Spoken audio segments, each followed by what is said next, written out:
Okay.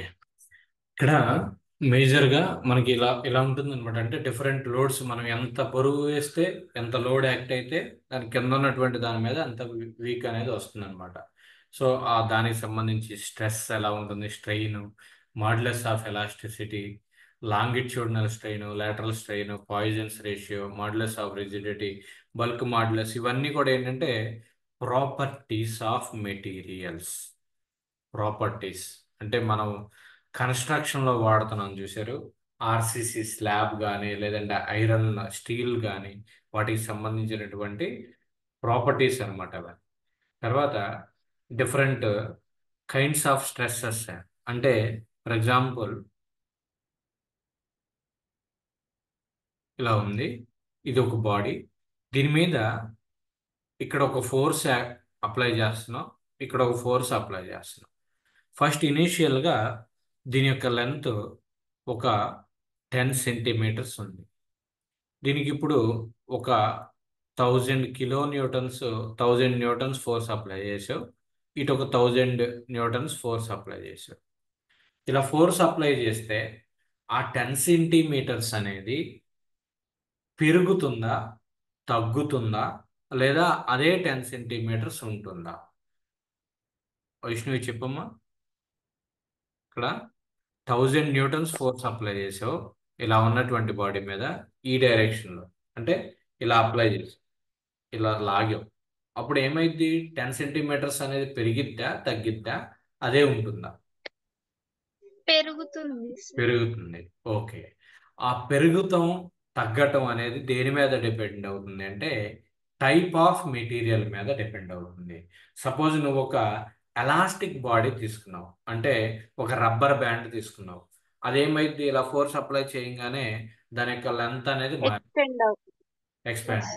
Same అలానే plastic bottle తీసుకున్నాం అనుకోండి, దాన్ని ఇలా ఫోర్స్ అప్లై చేసినప్పుడు దీని యొక్క లెంత్ అనేది చేంజ్ అవ్వటం జరుగుతుంది. సో ఇక్కడ చూడండి, నువ్వు ఇలా లెంత్ ఇంక్రీజ్ అయ్యే విధంగా ఫోర్స్ కనుక అప్లై చేస్తే ఇలాంటి స్ట్రెస్ని ఏమంటారు అంటే టెన్జైల్ స్ట్రెస్ అంటారు. Tensile stress. Tensile stress. అదే ఒక బాడీ, సేమ్ అదే బాడీ 10 సెంటీమీటర్స్ ఉంది లెంత్, దీని టువర్డ్స్ ద బాడీ ఈ డైరెక్షన్లో నేను ఫోర్స్ అప్లై చేశాను. ఇప్పుడు దీని యొక్క లెంత్ పెరుగుతుందా, తగ్గుతుందా? తగ్గుతుంది. తగ్గుతుంది. ఎందుకంటే towards the body you have to compress the body, compress చేస్తున్నావు. కాబట్టి దీన్ని ఏమంటారు అంటే కంప్రెషన్ స్ట్రెస్ అంటారు. Compressive stress. Compressive stress, tensile stress, compression stress అని చెప్పి రెండు రకాలు. ఇంకోటి ఏంటంటే షియర్ స్ట్రెస్ అని కూడా ఇంకోటి ఉంటుంది. Shear stress. Shear stress. ఈ షియర్ స్ట్రెస్. సో ఇలా టైప్స్ ఆఫ్ స్ట్రెస్సెస్ గురించి మనం డిస్కస్ చేస్తాము. అలానే స్ట్రెయిన్ అంటే ఇప్పుడు ఇక్కడ చూడండి 10 సెంటీమీటర్స్ ఉంది, ఫోర్స్ అప్లై చేస్తే అది 11 సెంటీమీటర్స్ అయింది అనుకోండి, అంటే 1 సెంటీమీటర్ పెరిగింది. అలా పెరిగిన దాన్ని ఏమంటారంటే స్ట్రెయిన్ కింద ట్రీట్ చేస్తారు. అది మనం సబ్జెక్ట్లోకి వెళ్ళే కొద్దీ కూడా దాని గురించి డిస్కస్ చేస్తాం. ఓకే. నెక్స్ట్ హూక్స్ లా, నెక్స్ట్ దాని మీద ఉన్నటువంటి ప్రాబ్లమ్స్, సింపుల్ స్ట్రెస్సెస్ స్ట్రెయిన్స్ మీద ఉన్నటువంటి ప్రాబ్లమ్స్ని డిస్కస్ చేస్తాం. ఓకే. సో అది తర్వాత ఈ అంటే different mechanical properties of materials అన్నాం. నా స్ట్రెస్, స్ట్రెయిన్, హూప్ స్ట్రెస్, ఇలా స్ట్రెస్ స్ట్రెయిన్స్ మీద ఎక్కువ ఫోకస్ ఉంటుంది ఈ యొక్క ఫిఫ్త్ చాప్టర్లో.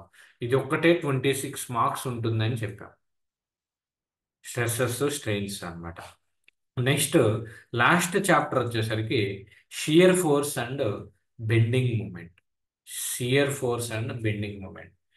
ఇక్కడ చూడండి, ఈ నాలుగు ఉన్నాయి: cantilever beam, simply supported beam, fixed beam, continuous beam, overhanging beam. Beam. Beam అంటే మీరు ఇప్పుడు కూర్చున్నటువంటి ఇంట్లోనే పైన ఒక బీమ్ అనేది వెళ్తుంది, పైన టాప్ లో ఉండేటువంటిది బీమ్ అన్నమాట. ఓకే. అంటే ఎలా ఉంటుందంటే ఇది ఒక పిల్లర్ ఉంటే, ఇది ఇంకొక పిల్లర్ ఉంటే, ఆ పిల్లర్ మీద ఇలా ఒక బీమ్ అనేది వెళ్తుంది. ఇదే బీమ్స్ అంటారు. ఆ బీమ్స్ గురించి ఏమా? రూఫ్ ని బీమ్ అంటారా సార్? రూఫ్ కాదు, రూఫ్ ఏమో స్లాబ్. రూఫ్కి వచ్చేసరికి మీకు స్లాబ్. సపోజ్ ఇక్కడ చూడండి, రూఫ్ కాకుండా మీకు లైవ్గా ఇంట్లో పైన స్లాబ్ ఇలా ఉంది కదా, స్లాబ్ ఇలా ఉంటుంది కదా, ఈ సారీ, ఇలా స్లాబ్ ఉంది. ఈ స్లాబ్కి కింద బీమ్ ఉంటుంది, ఇలా గాల్లో ఉంటుంది, ఇలా ప్రొజెక్షన్ ఉంటుంది చూడండి ఇంట్లోనే. ఇది స్లాబు, ఇది స్లాబు. ఈ స్లాబ్కి కింద ఇలా వచ్చి ఆగిపోతుంది, అంటే గోడలో కలిసిపోతుంది అది. దీనికి కింద గోడ కడతారు. ఇలా ఎందుకు ఉంటుంది అంటే ఈ స్లాబ్ యొక్క వెయిట్ మొత్తాన్ని కూడా ఈ యొక్క బీమ్స్ అనేవి ప్రొజెక్ట్ చేస్తాయి.